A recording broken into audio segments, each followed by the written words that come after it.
terwyl die donker nacht oorbly vooruit sy hang, het niemand geweet van die grote ramp wat daar vir die gesin het gewag in die koue donker nacht.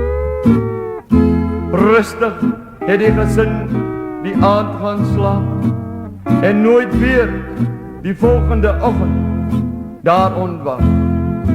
Want 'n grote ramp het skielik gebeur wat geen mens op aarde ooit kan keer.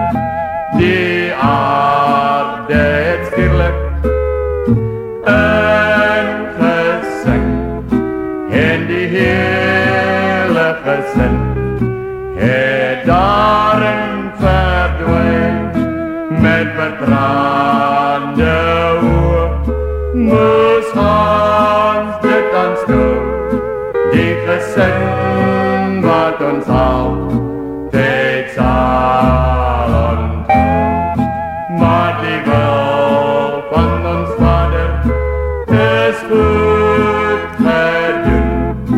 Ons moet probeer om daarmee te versoen.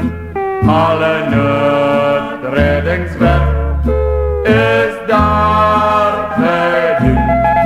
Al kan al nie red, o hart al probeer.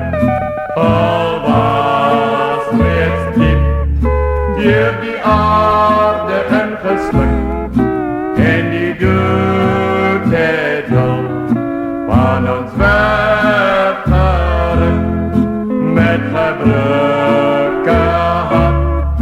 Moes ons dit nou aanskou, die grote gat en die aarde nou.